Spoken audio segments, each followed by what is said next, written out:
पापी व्यक्ति का बुरा समय कब से शुरू होता है? आज की वीडियो सभी के लिए बहुत ही महत्वपूर्ण होने वाली है, जिसमें बताया गया है कि पापी को उसके पाप की सजा कम मिलती है।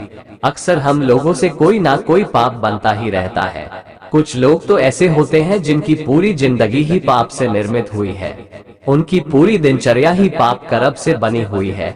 जिनका परिवार ही पाप की कमाई से पल रहा है और भी अपने आप को सुखी महसूस कर रहे हैं। जिनके पास धन दौलत की कोई कमी नहीं है।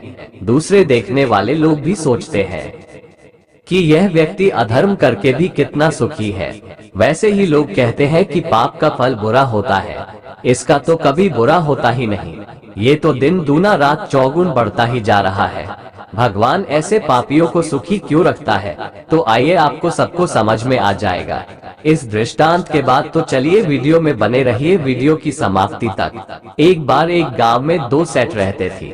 एक सेठ की दुकान पर चुनी की थी और दूसरे की हलवाई की। दोनों की दुकानें आमने सामने थी।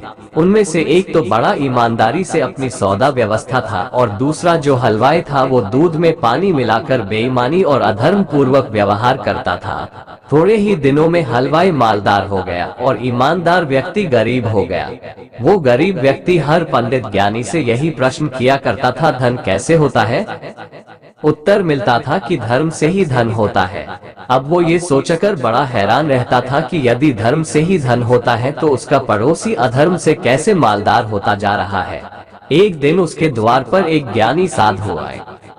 उनसे भी उसने वही प्रश्न किया कि यदि धर्म से ही धन होता है तो अधर्म करने वाले मालदार क्यों होते हैं? प्रश्न सुनकर महात्मा जी चुप हो गए और कुछ दिन के लिए वही ठहर गई। धीरे धीरे कुछ दिन बीत गई। एक दिन महात्मा जी उस ईमानदार आदमी से बोले कि चलो भाई, आज तो मेरे साथ गंगा स्नान करने चलो। मित्रों, अब तो महात्मा जी के साथ वो ईमानदार व्यक्ति चला गया। वहां पहुंचकर महात्मा जी ने एक आदमी से अधिक गहरा गड्ढा खुदवाया और उस गड्ढे में उस ईमानदार व्यक्ति को खड़ा किया। उसके बाद महात्मा जी ने दूसरे लोगों से उस गड्ढे में जल डालने को कहा। कई लोग घड़ा भर भर कर गड्ढे में जल डालने लगे। 100-200 घड़ा जल डालने के बाद पानी उस व्यक्ति की गर्दन तक आ गया। ईमानदार व्यक्ति बोला, महत्वन, अब यदि 2-4 घड़े और डलवा दिए तो मैं डूबकर मर जाऊंगा। महात्मा जी बोले, यदि 100 घड़ा पानी डालने से तू नहीं मरा तो अब 2-4 घड़े डलवाने से कैसे मर जाएगा? महात्मा जी बोले, चिंता ना करो, मैंने ये सब तुम्हारे प्रश्न का उत्तर देने के लिए किया था। जल की तरह पाप जब तक मनुष्य के कंठ तक रहता है तब तक पता नहीं चलता।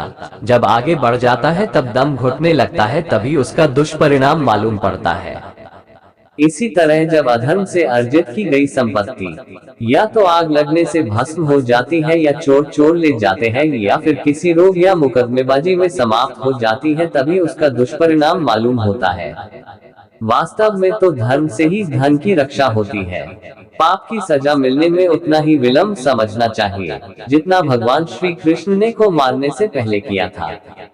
जब सभा के बीच गाली निकाल रहा था और भगवान कृष्ण मौन खड़ी थी, तब सब लोग यही समझ रहे थे किस पाल का भगवान कृष्ण कुछ नहीं कर पाएंगे। ठीक उसी तरह जब पाप और अत्याचार करने वाला व्यक्ति जब धनवान और सुखी संपन्न बनता जाता है, तब सबको यही लगता है कि वो अधर्म करके भी फलता जा रहा है।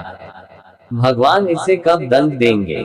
मित्रों, कहते हैं बुरे का परिणाम बुरा ही होता है। न्याय प्रक्रिया में थोड़ा समय लग सकता है, पर न्याय जरूर होगा। पाप का घड़ा जब भर जाता है तो वो एक दिन ऐसा फूटता है कि उसके प्रभाव में कुछ भी नहीं बचता, सब तबाह हो जाता है। अत्याचारियों के विषय में कहा गया है कि जो दुष्ट